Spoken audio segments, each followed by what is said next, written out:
Do I need the pledge? I pledge allegiance to the flag of the United States of America and to the republic for which it stands, one nation, under God, indivisible, with liberty and justice for all. Thank you. Call the meeting to order. Everyone have a chance to review the consent agenda. Make a motion. Second. Motion by Shay, second by Jorgensen to approve the consent agenda. All those in favor? Aye. Opposed? Motion is carried. All right, at this time, we move into scheduled sessions. Matt Wyatt, Director, Planning and Development, public hearing on proposed preliminary plat of Freedom Hills, a subdivision situated in Crescent Township, and to approve and authorize board to sign planning and zoning resolution number 2024-06. All right, I need a motion to go into public hearing. So moved. Second. We have a motion and a second to open the public hearing. Melvin, will you call the roll, please? Chairman Miller, Aye. Supervisors Jorgensen. Aye. Shay. Aye. Mel. Whitman. Aye. All right, we are now in public hearing. We have Mr. Collins and his engineering crew here who can give the board a presentation on what they'd like to do. Yeah, go ahead.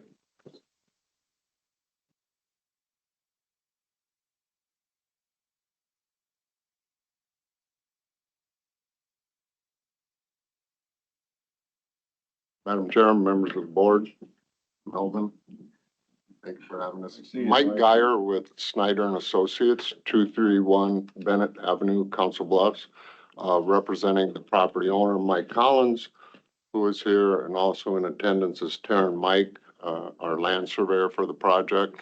So a little background on this particular property. Mr. Collins was initially looking at doing public improvement street with a cul-de-sac and 14 lots. And we started going through that process and there were a lot of constraints with slopes and grading. It's pretty rough, woolly area. I know we went through City of Crescent also preliminarily with that plan. And as we worked through the design process, again, there were just too many constraints, and it ended up that we were losing lots because of grading and different things like that. So Mr. Collins and his neighbor to the north up here came to an agreement where that neighbor wanted to purchase a part of this property. So that's kind of what's driving going through the subdivision plat. There is an existing house down here on what we have designated as Lot 1, where Mr. Collins lives. The intent is to sell Lot 2. Excuse me, Lot 1's on the top, Lot 2. Gotta put my glasses on.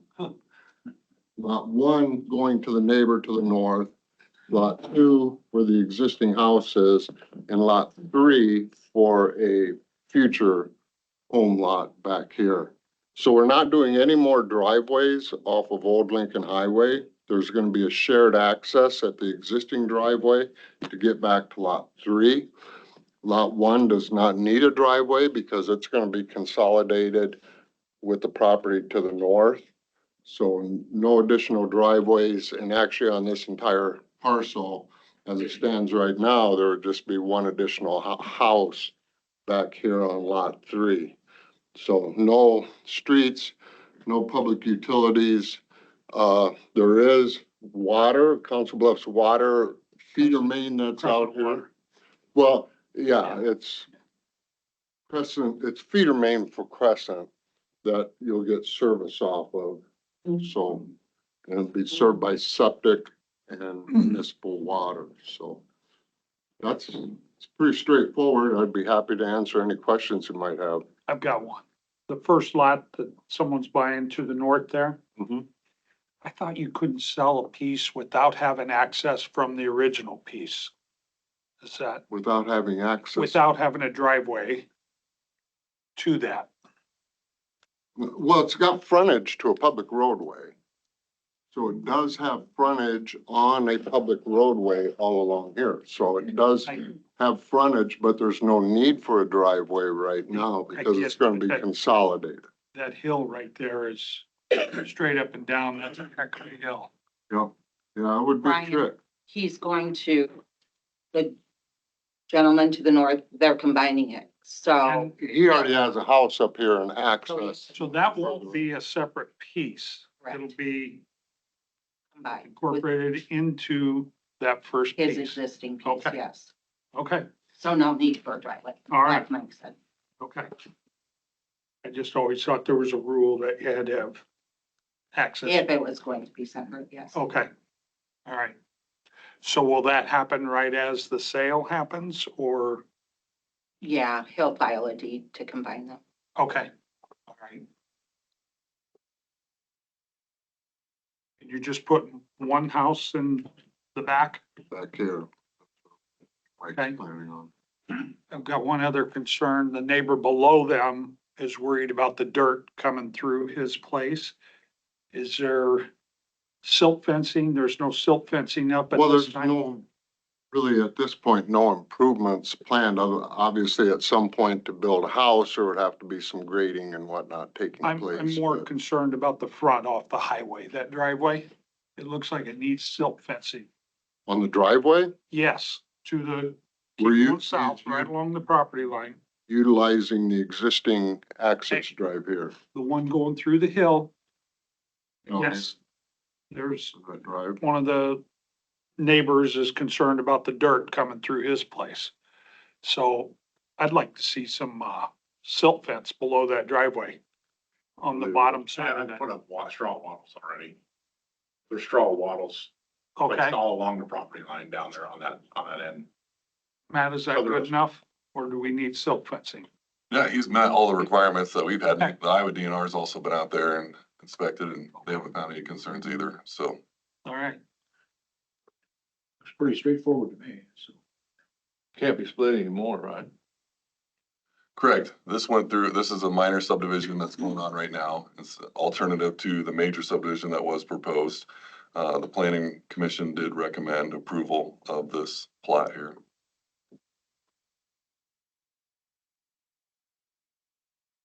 Thank you. All right, Yep, thank you. Thanks, Mike. All right, is there anyone else here that would like to speak in favor of this project? All right, is there anyone that would like to speak against this project? Is there anyone on Teams that would like to speak for or against? Not seen anything.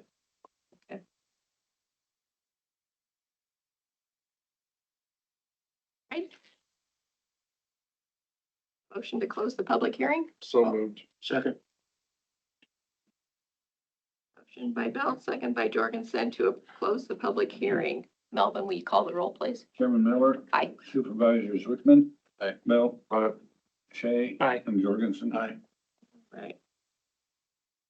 So you said that the planning and zoning recommended approval, or the planning commission recommended approval of this.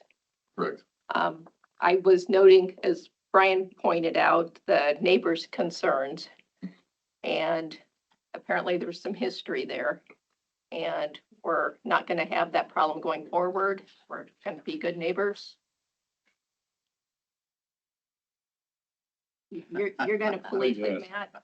Well, I mean, our office, so there's obviously a neighbor feuds going on in the area. We get involved only to as much as ensuring code compliance. That is it. We don't go any further. There's civil matters that they can take on either side between one another.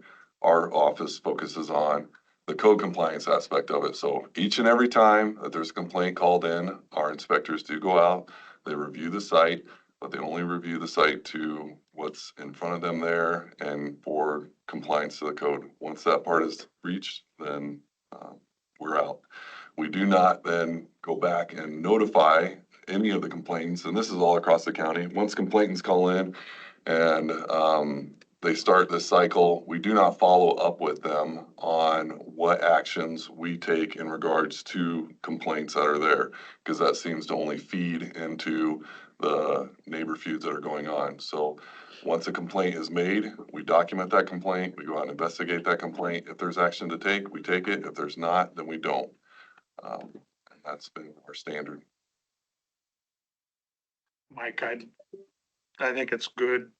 I'd like to see some silt fence up myself, not as a board, but as, just as I'm worried about the storm even tonight, We're calling for heavy rain. And we could prevent something that'd make me feel better. Okay? I like the fact that Snyder was involved with helping map it out because so many of the subdivisions come in and they're just penciled out and there isn't an engineer involved. So I like this one. Does the city of Crescent have a 2-mile agreement with us? They do not have a 2-mile agreement with us, but this did go before the city council and the city council is okay with it Because it's in the 2-mile limit. because it was within 2 miles.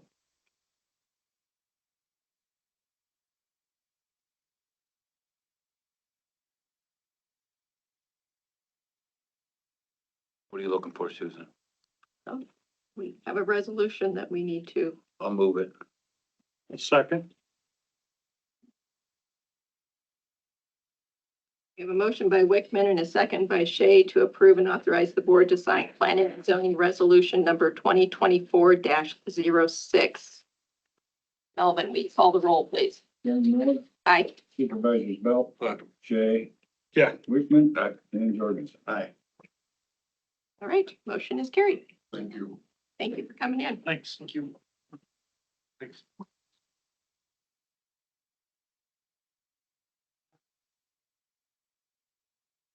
See you, Mike. Yeah, good. Right back to here. Just give me a minute. A lot of pictures.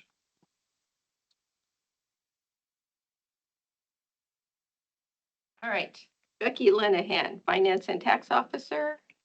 I don't see Becky. Becky's ill today, so I'll try to lead it off. I think Mitch and Jenna can pipe in whenever I start saying something wrong. But if you're not familiar with positive pay, we started this, some time ago. But what it is if the bank receives a check that we've paid and it looks suspicious, they'll flag it. And every morning, Jenna or Becky will check that list of checks that had gone out and make sure that they're right. We had that issue last year with a check that we paid to the company that I think what they did was something on the ski hills with the snowmaking machines. Somebody got a hold of that check. And cashed it somehow. We got it fixed, but positive pay is a process that the bank works with us, but there's a cost to it. And what we'd like to do is since it's for all departments and offices, the work that we're doing is to have the board put it on their line item as the cost for that process. We figured it'd be about $1,200 a year. We've run it for 3 months and the charges to the auditor's office are about $350, but we'd like the board to pay that because it's the benefit for all the departments and offices. And it looks like it works for ACH as well, Yeah. for no additional yeah, cost. I'm gonna pass this all, the rest of this. Yeah. on So to there's Rich. 2 different programs. You can do it just for checks or for checks and ACH. We'd want to do it for both. I mean, it just keeps anybody from really creating a fraudulent check. If they get a hold of our account number, they would know that we didn't issue that check or that check number to that company. That's what flags it. Then it goes to them to review every morning. Lee switched to it. She has all of those accounts are already under it. Hers is a little bit different because, she draws interest revenue. So they just take the interest down by what that cost is. So this is, since their accounts are drawing interest, then that's why it has to be paid. for a real, like I said, for that $350 a month that we've been averaging so far, it's kind of a no-brainer right now. for us to $350 a do. month or $350 for the 3 months? For the 3 months, for the 3 For months. 3 sorry. months, so it's around 100, 120. Yeah, so with as much fraud and how, how large of a target we kind of are, I mean, we would definitely. Who we will should do the this. review? Is it, It'd be the auditor's office. They can. Okay. Becky and Jim review it. They're the Okay. only two that have access to that positive pay. okay, How long we had positive pay? I think Lee switched her stuff to it. I think it was like a year and a half ago. I think there's always been some other review, kind of a little bit of lower level, but we kind of upped it a little bit more just for some extra protection for all of us. So if Lee has it already and, every penny spent goes through her office, why do we need to include anybody else? Because the auditors have 3 accounts that have where the insurance and benefits and what else comes out of there? There's a flex account, an ACH account, and an insurance account that they would monitor. So it's only adding it to 3 accounts. Is that right, Jenna? So those are auditor funds that they oversee. Was it 1,200 a year, Melvin, or 14? Well, it depends on whatever the checks that they flag. I don't know how it's. I think it might be so much like per check, so much that they check, so it kind of fluctuates a little bit. I mean, if I were you, I mean, since we'll add it into, if you guys want to add it into the board's line, I'd probably just put it in a 2,000, just not worry about going over in that line each year, but. So this deals just with one account, the county, is that correct? It's 3, I think there's three checking accounts that it's. gonna Three cover. checking accounts. Is Yeah. it the same, for checking accounts at the same bank? Yeah. Does the bank not provide any of these kind of services? They do for a little extra, Oh, because they have to go in and manually review anything that's flagged. oh, I That's see. where that double check comes into play. with Well, the he amount, isn't paying for the same thing, is she? She is kind of indirectly because, so she gets, All so through the, the. but the interest amount that they pay us is just reduced Reduced. by that feature. Okay. Hey Mitch, does that include the credit card bank account? The We revenue, have that checking account that we write our revenue back. and remember it was getting that $50 per month. Charge, I'm assuming that's what's covered with that. I'll double check into that for Okay. you guys, so. Thanks. with the amount of fraud out there. Yeah. I think it's a good investment myself. I like the fact that you're gonna review this every day. It won't take a lot of time, but it'll just, Yeah, and the thing is, if it doesn't get reviewed in the time frame, they just won't issue the funds, let them go out of the account, so the bank will, that not let it get paid. It's important if to get you've ever reviewed. had credit card or checking hacked, And it's a lot easier to stop it before the funds go out than try to recover the funds after they're already gone to somebody fraudulently, so. I went through that. So do we know what Lee's getting dinged every month? I don't, off the top of my head, no. And that's out of her budget. Yeah, it'd just be reducing her revenue line. It's by a little bit. reducing it off that. So what's the cost? Is there an agreement we need to sign? I don't think so. I think we just gotta tell the bank that since they're the owners of the account, they're just gonna say, hey, we're gonna add this onto the account. What is the actual cost, Mitch? Well, like I said, they've had it for 3 months for $350 for a total of 3 months. So Okay, so is it so much a check? I don't know what that is off the top of my head. So how many have you flagged? How many have you had to research? I would say so far about 5. One went through for $100. It was made out for $80.30. And the bank let it go through for 100. And so we had to back it out, reject it, and then the bank put the money back into our account. Was that just a input error at the bank? It was at not our bank, but wherever this person's bank. Right. I'm gonna make a motion to approve this. I think it's important to do. I think it'd be good for the county. It'd be good for about everybody. Yeah, I'll second that. I agree. I- You get that? And I think it's probably the right thing to do, but I think we probably should, have American National come in and show us, that fee structure they got, what they're digging the treasure for and what we're getting dang for there and I don't know if the recorder's getting any dinged at all, or the sheriff's office, whoever else is depositing money at the bank and stuff, and just make sure that, We had to go in and sign up for this. So the recorders, we had to sign up for it. Sheriffs, we only signed up our account, just like Lee. right, She only signed it up for her account. I like your approach, Scott. I would agree with that. I But, think we- yeah, All throughout the county. well, the recorder and the Get 'em in sheriff here. don't have accounts. And figure out they'll what, just what go we to need to them. do to get it No, rolling. They get their own For account. everybody. Yeah, instead of just, we don't even know what the costs are. And I'd like to see the Fine, written yeah. procedures that go along with the process. I'm not opposed to it, I wanna make sure we get everybody covered. I think you're correct. I would rescind my motion. What's that? I'm not opposed to it either, but I agree with you 100%. I'll rescind my motion. Or do you? Gotta speak. Yeah, well, I agree. I mean, it's. I think we do need to It bring, needs to be countywide. If we're, Mitch, will you be in touch with them to get them in here? Yeah, come give a presentation to you guys. Well, regardless of how it's charged or how much they charge per check or per flag, it's, still, should my budget be paying for it, or should it come out of the, board's line item? Well, let's see what this pay structure is and then we'll figure that out. Okay, well, That's what I feel. so Melvin, are you gonna continue for the next 3 months with this charge? Is that what? well, we really need to do that just for, to take care of any fraudulent checks.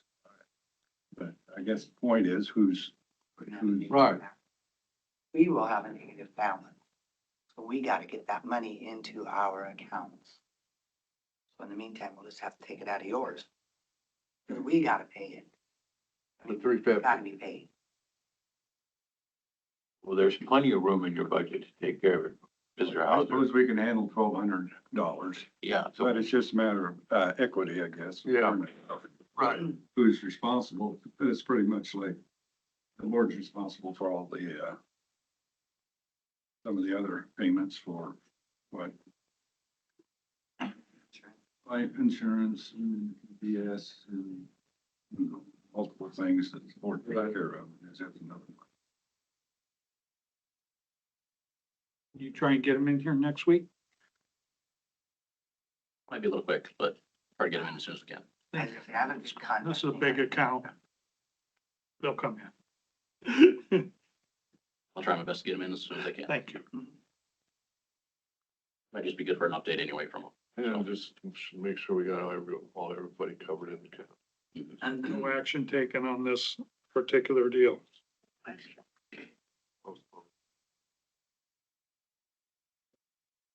Thank you, Jenna. All right, next up, Jana Limerick, Director, Human Resources, and/or Matt Wyatt, Director, Planning and Development. Discussion and/or decision to approve new job description and pay for the position of Inspector Lee. Good morning. We're going to talk about what we're doing with the department, and then we can talk about the specific jobs if you'd like to. But what we're taking a look at doing is taking the building division and the environmental health division and putting them together. So although you see 3 new job descriptions on there, the inspector lead, county inspector 1 and county inspector 2, we are taking current positions, putting them together, which make these positions. So the continuation of when I came in during budget season and I talked to you about the ability to reduce our staff by 1 position and just operate with the 3 individuals that we currently have on staff. It was a savings to the county overall of about $70,000. I think that what will end up transpiring though is because since budget season had already ended up happening throughout that time, this change won't fully take effect until this coming budget season when they actually combine those budgets together with the environment, because we're pulling the environmental health inspectors out of the budget that they're currently in with the county recycling center.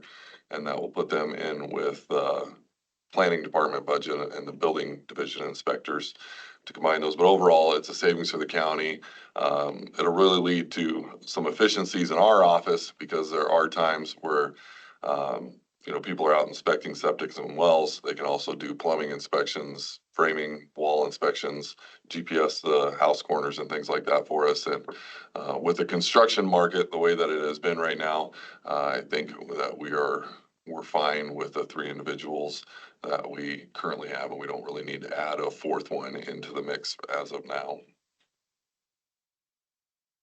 And so what we're looking at is your current building inspector 1 and 2, your environmental health coordinator, and your environmental health inspector 1 and 2, and eliminating those job titles. And instead, we have the inspector lead, county inspector 1 and county inspector 2.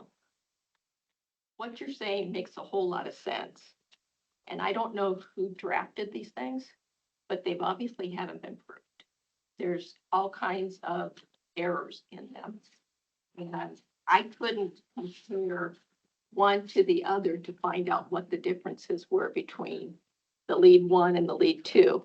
Would it be helpful for you also to have the current building inspector 2, building inspector 1, environmental health inspector 1, environmental health inspector 2 job descriptions? Because those were the ones that exist today. To have those in legislative format for you to see all the changes didn't make sense either because we're combining a bunch of them together. Would that be helpful?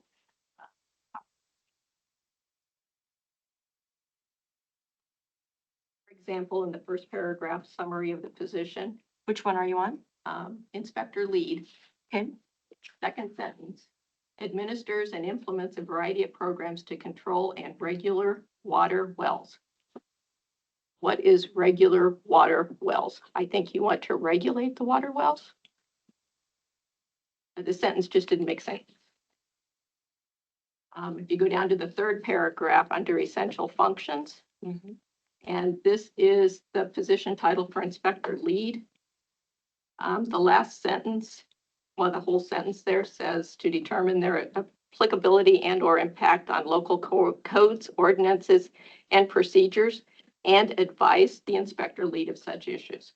This is the inspector lead position. Yeah, that should say director of planning. There's just multiple. I couldn't compare it. I couldn't read it. I'm gonna suggest we table it until they get cleaned up and resubmitted. It sounds like there's no urgency to get it done because it won't take effect until your next budget season. But I'm just disappointed. I think when these come in to us they need to be spot checked and proofread and ready to go. And you can have mine with my circles if you need. I can take it if you'd like. Okay. That's just me. Everybody else want to do? I think that's a good suggestion. Yeah. That.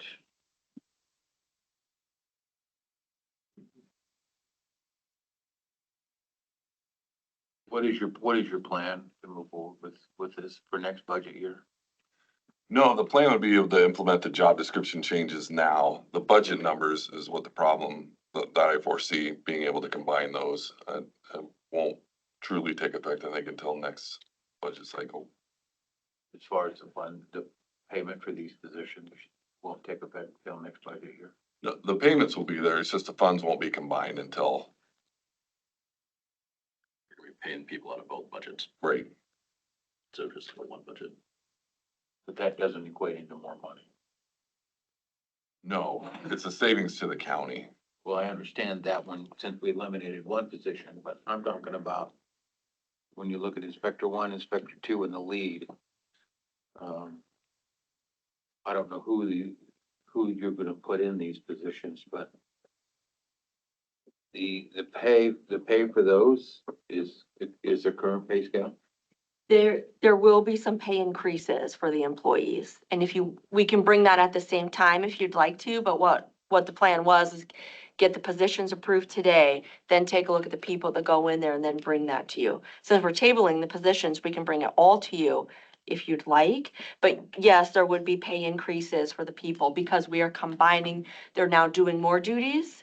It would be at about a 5% promotion according to the employee handbook. We'd have to see where that would put them in the step and grade. Well, that's determined, Matt, by they need to pass, There are new certifications that are required to be able to be in these positions, and we'll have to set timeframes on some. I mean, that goes along with what we have typically done with our building inspector positions. There are certifications that you have to obtain, and then we set a time frame on obtaining those certifications, because we do operate obviously on a skeletal crew, right? We don't have the ability, nor do we have the permit need to have a specific inspector for each trade, which is what you would typically find in larger jurisdictions. You would have a person who is just an electrical inspector. You'd have just a building inspector, just a plumbing inspector. Our inspectors are certified in all of the trades. So then on that way, when they go out to a job, they can do all of the inspections required versus having 3 people visit the site. It's 1 person visits the site. And we do use a contractor for our large commercial industrial projects that come in, because having somebody with those types of certifications sitting there waiting for the project to come in will be really costly for the county. And then there are times where we get oddball residential projects that will pop up that you are better off utilizing a contractor for, because they're different methods in construction versus what your inspectors would see on an everyday basis. well, I don't have any problem moving forward with it, Matt, but, there's a few minor grammar changes that may need to be made, but I think you're in the right, moving in the right direction, so. Both the Inspector 1 and 2 are grades 527. Would they be at different steps then or something? It should be 527 and 529. Okay. And that's based on the different certifications that they would need. So once a building inspector 1 or county inspector 1 passed certain certifications, they would automatically move to a 2. Similar to how it's done now. Your electrical certification is the hardest one to obtain, and but it's the most valuable one to a jurisdiction for an individual to have. And so that's always been the cutoff between a 1 and a 2, is that electrical certification on there. It's not listed in here. I think we put that on the lead only. Yeah, all you got on the 2. other 2 is pesticide. Oh, yeah. Must obtain certification by the International Code Council or International Association of Electrical Inspectors as an electrical inspector upon employment.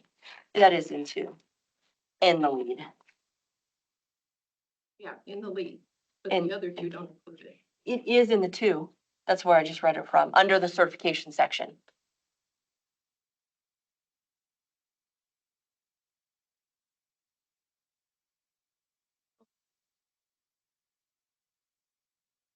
It's under essential education certification and or licenses section. It's 1, 2, third one down.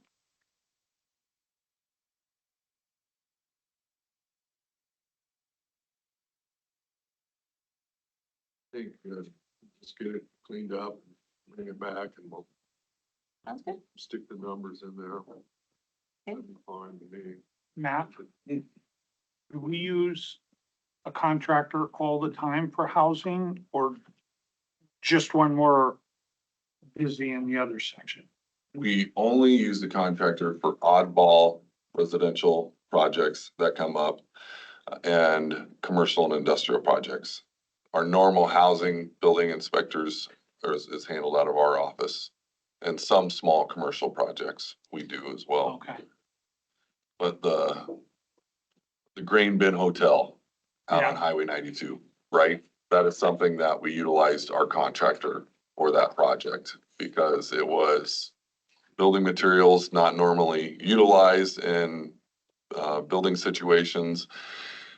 And then, you know, we've had some really expensive homes, you know, $4, $5, $8 million that we've utilized our contractor for because they're using construction materials that we do not normally see on an everyday basis. Titanium roof plates, you know, there's oftentimes art installations that go along with them. So we are contracted with a JAS Midwest, which is Darren Wetcott.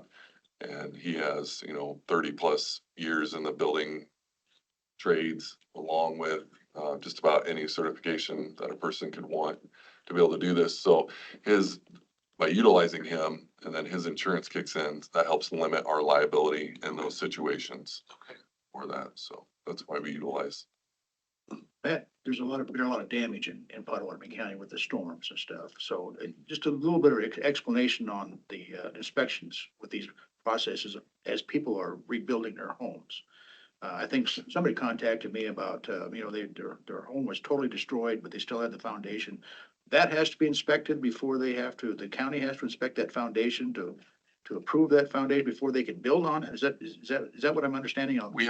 They have to get an engineer to go out and look at that foundation to make sure it was not damaged in the demolition process of whatever was left there, or even if, say it was a storm completely took the home off of the foundation. It's happened. Right, so we have engineers in the county, not associated with the county, but private engineers that will go out and look at that foundation and either add corrective measures to it to get it back to where it can be built on, or they just write a letter saying that yes, foundation's fine, they can go ahead and reconstruct on this foundation. And so we do have them get those letters from us. I think a lot of people, the majority of the permits we've seen come in from the storm damage have been re-roof permits. And we have not seen a lot in storage buildings. We haven't seen a whole lot of the house full home permits come in for reconstructions on those, which I imagine they're still trying to work some things out with their insurance company on. But so for the re-roof inspections, some of those re-roof permits, we do not go out and inspect. It depends on if we have time to go out there and inspect. When we do, what they will do is a lot of times the roofing contractor will be putting the roof back on at the time, and it looks much like you can see the shingles going up at an angle, but we can still see the underlayments that's being put down because we want to make sure it has that ice and water shield put underneath of it. And then we'll come out, we'll sign off that, yeah, it has ice and water barrier, and then they finish the roof. Then they'll call us and just let us know, hey, we're done. We'll do another drive back by on a day where they kind of stack up all the roofing permits. They'll go make a loop around the county and sign off on a bunch of them at one time. Storage buildings, those are usually two inspection piece of it. There's a footing inspection that happens. We want to see that the post holes, if it's a pole barn style, we just want to make sure that the post holes are down to whatever their plans say. It's a requirement of 42 inches, but a lot of them go 54 inches.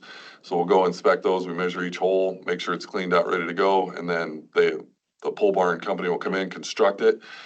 So our next inspection is really a final inspection. We go out and do a walk around of the building to make sure that all the fasteners are put into place. The biggest part of that is you want to make sure that the wind bracing has been installed. You will notice when weather events like this happen, a lot of the agricultural buildings do not withstand the wind. A lot of the acreage buildings do, and that's because the 6 boards that are added in construction, it's wind bracing that runs through there. So we just make sure that the wind bracing is in place, that we have their truss calculations, they hold up to our weather patterns. But I mean, it's moving. The reconstruction process is moving along, albeit it seems to be a bit slow. But And the inspectors are very much involved at various levels. right, every phase of it. Yep, we go out and inspect. We don't ever do pictures. We always go out on site to conduct the inspection. I would think if insurance is involved in any of those home foundations and stuff, they would almost require some sort of approval of the foundation.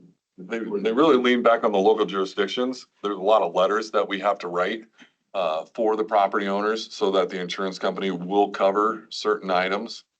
Some of these, the entire home reconstructions, they have to do a new septic system. That's not Potawatomi County's rules, that's the state rule.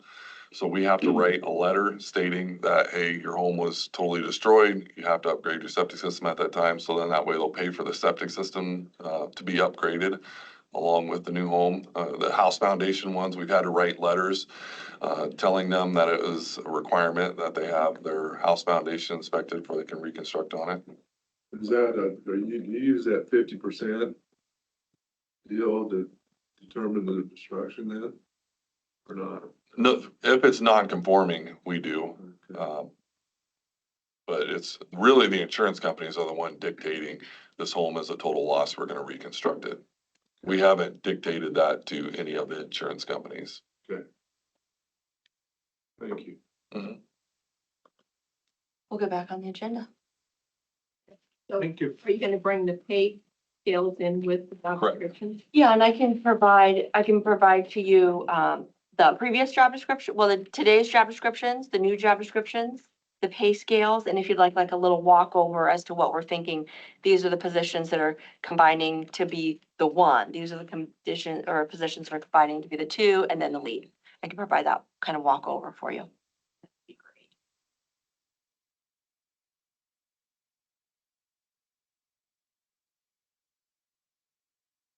Okay. Committee appointments, updates from the board members from meetings last week. Brian, do you have anything to add?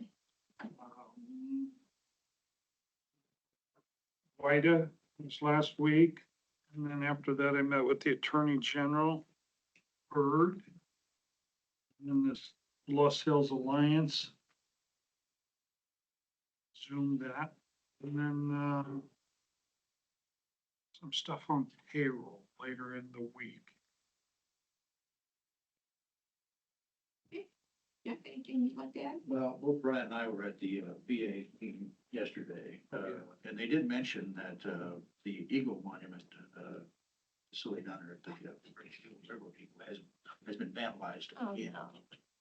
Now, I don't know what responsibility the county board has for that particular, monument. Anything at all, That's not, no. That's a city deal. a city deal. Yeah. That was man, I can't remember the individual that did that, sold the bricks and stuff. Scott, is that railroad property or is that That's city? Okay, that little piece. of Well, I think it might be the Historical Society might be for the title to it. Okay. We get that little thing from the Historical Society. Yep. I think they might be the, We were trying to determine if there's anything that can be done as far as visual, putting something out there. they're gonna look at putting up some cameras or something? I mean, Well, I don't know. that's What we'd like to see. Yeah, They're prying the plaques off Off. there. And if they get caught anywhere, they're supposed to turn them in immediately. Yeah, So that's the second or third time? Second? at least second time. Okay. yeah, I seen where they It's did a that, shame. it's just yeah, they did that to that school in Omaha, and they put those people away for quite a while. Good. Yeah. Hope they catch these people. Well, we've got those monuments in all of the cities in the county, and Right. this is the only one I've heard that has problems. Sorry to hear about that, so. I'd like to add one other thing. I did go through the new public health building with Matt the other day. That thing's really coming along nice. I was pleasantly surprised at how fast and good that looked, so. Tim? Scott? Mhm. All right, and we have the town hall meeting tomorrow night in Oakland at 6:30. And the public is encouraged to attend that. Minden, Saturday, the barbecue, for the disaster recovery, all of those involved. And that's not just Minden, but it's for the whole county. I'll be there. All right, and then I attended the WIDA meeting last week with Brian.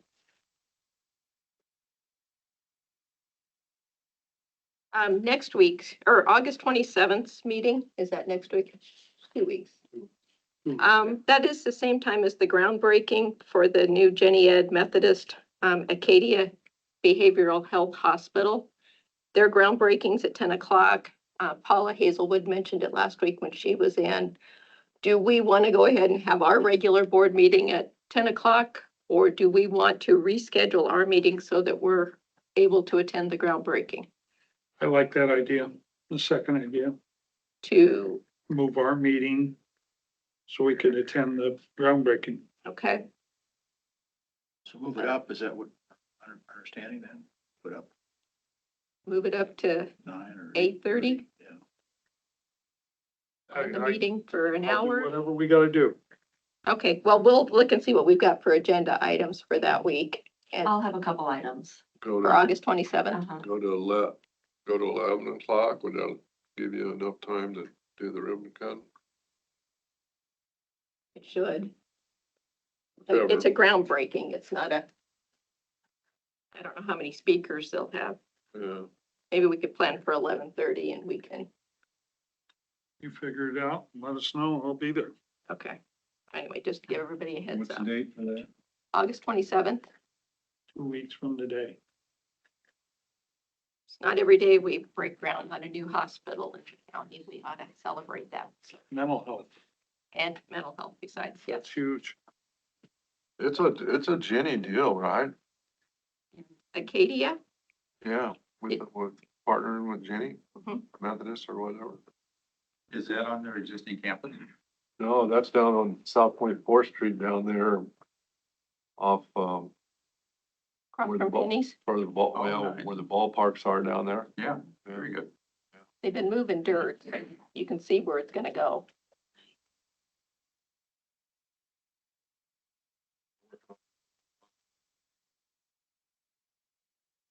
All right, It's, moving to public comments. Did anyone sign up for public comments? There's no pin over there. Oh, okay, well.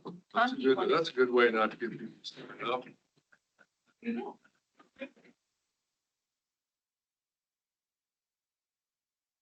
How do you run out of pins?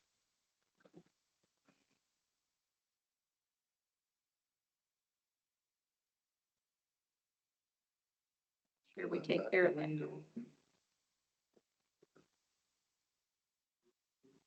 Under your deal too. Oh, yep. Thanks, Mitch.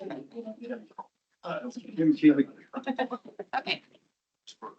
Now begins our public comment portion of the agenda. In an effort to protect the privacy of individuals and reduce the potential broadcasting of defamatory and/or confidential information, our live broadcast will now end. Information